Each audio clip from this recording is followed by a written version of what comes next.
8%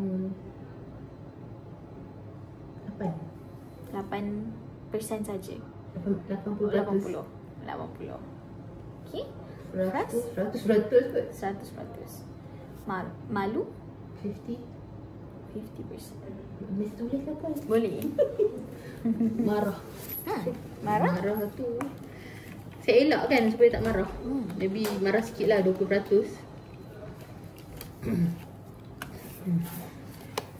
Faham tak tulisan saya buruk ni, ya Allah? Saya faham je, saya boleh baca. So hari ni kan, macam Puan cakap, bila kita fikir apa yang akan berlaku, benda yang akan berlaku tu yang menghalang Puan daripada buat benda tu kan. Jadi kejap saya printkan satu worksheet yang kita boleh buat sama-sama. Sekarang ni happiness saya tu macam ada tinggi sikit lah. Tapi at the same time kesedihan saya pun tinggi juga. Macam tu lah. Adalah benda yang macam saya happy sebab maybe tak gaduh ke dengan suami kan. Lepas tu anak saya pun kurang mengganggu sebab dia orang main screen time tu lah. Tapi itulah membuat saya frust lah sebab saya rasa macam patutnya saya ajar sebab jadi better mom. Okay.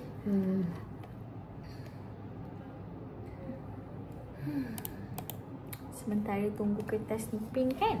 Nak buat nombor 2. Bila Puan kita boleh fokus on ni dulu Okay. Bila Puan cakap pasal I should be a better mom kan, tu pun satu fikiran juga. Puan ingat tak satu kertas yang saya bagi Puan yang ada banyak-banyak yang unhelpful thinking style tu? Ada? Ada. Puan bawa ke hari ni? Tak apa. Saya bagi yang baru. Yang cat tu kan banyak tu kan. Saya nak kena buat file lah dalam sini. Sekarang ni sebab saya rasa macam datang ke sini macam me time saya. I can talk. Lepas tu saya tak payah bawa beg budak-budak. Kalau tak mesti bawa beg budak-budak. Saya pakai ni je. Kiranya bila datang ni memang betul-betul fokus untuk Puan je kan? Seronok rasa. So kalau kita tengok kepada fikiran tadi, I should be a better mom. Ada tak dia jatuh daripada mana-mana satu unhelpful thinking style ni?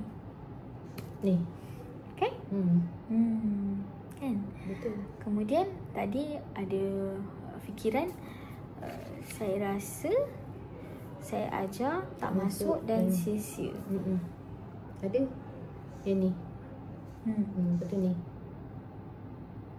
Macam mana? Macam mana dia jadi yang ni? Macam mana jadi yang ni? Maksudnya? Saya dah fikir the worst. Padahal tak jadi lagi. Right. Adakah itu yang ni? Fortune telling, predicting the future. Betul. Kan? Macam walaupun bomoh dah. Bila benda tu tak jadi lagi pun, kita rasa macam benda yang buruk tu akan berlaku. Kan? Tapi cannot be done because of unhelpful thinking styles. So sekarang kita nak belajar what can we do when we have these thoughts, kan? So yang pertama sekali, fikiran fortune telling tadi itulah yang pertama yang Puan sebut tu kan. Rasa macam nak buat tapi nanti akan jadi lain daripada apa yang kita nak kan. Dan sebab kita fikir kalau tak jadi baik tak payah buat lah. Kan? So sebenarnya ada dua dekat situ lah, fortune telling dengan all or nothing thinking kan. If I'm not perfect then I have failed. Betul tak? Betul. Macam apa yang Puan cakap tu kan. Puan rasa accurate tak dengan apa yang Puan alami? Okay? Accurate.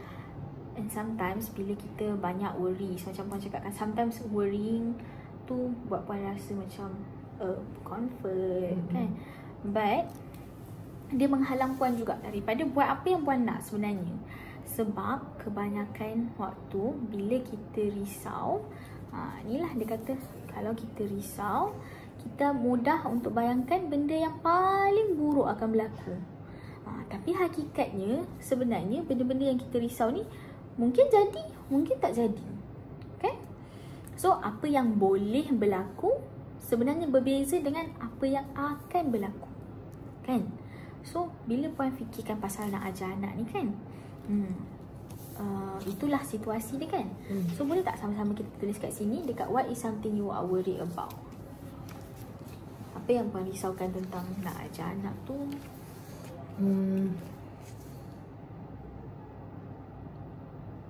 Yang membuatkan saya risau, saya mengajar dia tu. Apa yang Puan risau benda tu akan berlaku? Ilmu tu tak masuk boleh? Boleh? Ilmu tak masuk. Saya tulis je lah. Saya rasakan kita sama-sama faham lah. Risau saya snap. Okay. Snap sebab panggil dia banyak kali. Dia macam tengok sini. Maksudnya sebab dia tak tumpukan perhatian kan. So sebenarnya situasinya adalah kalau dia tak tumpukan perhatian, betul tak? Kalau dia tak boleh fokus kan. So boleh tak kita letak dalam satu, orang kata satu situasi yang menyeluruh adalah bermula dengan anak saya tak fokus, tak boleh fokus. Saya buat dalam kurungan ni boleh? Boleh.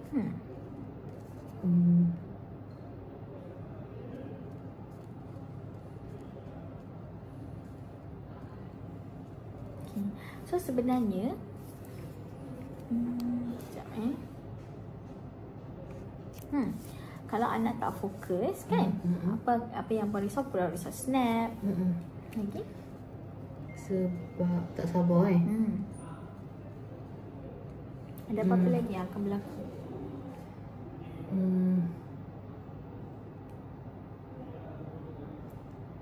Atau itu saja yang Puan risau? Ada juga, sekejap.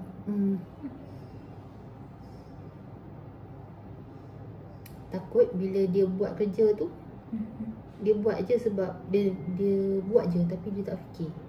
Contoh macam nak tulis ABC kan, nak tulis apa-apa, ada Apple is red.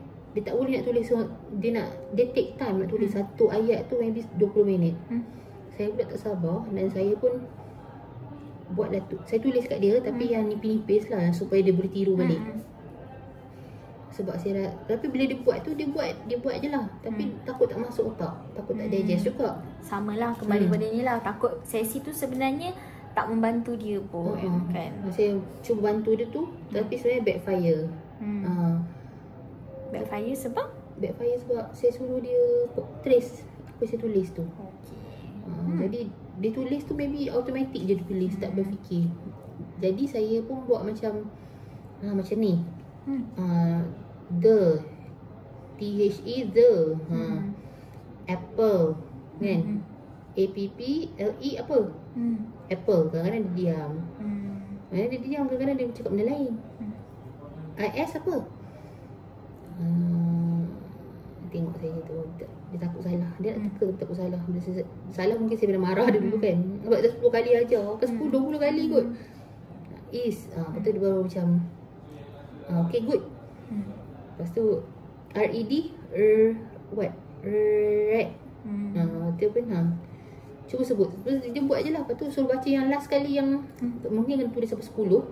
Last kali cuba baca baik semua. Tak boleh nak baca. Jadi Dia lost. Jadi yang Puan risaukan kat situ adalah sesi tu tak efektif. Tak efektif, tak macam sia-sia. Macam saya tak tahu lah future dia nanti macam mana bila masuk sekolah. So dia jadi berpusing-pusing ke something yang lagi besar lah. Risau future dia.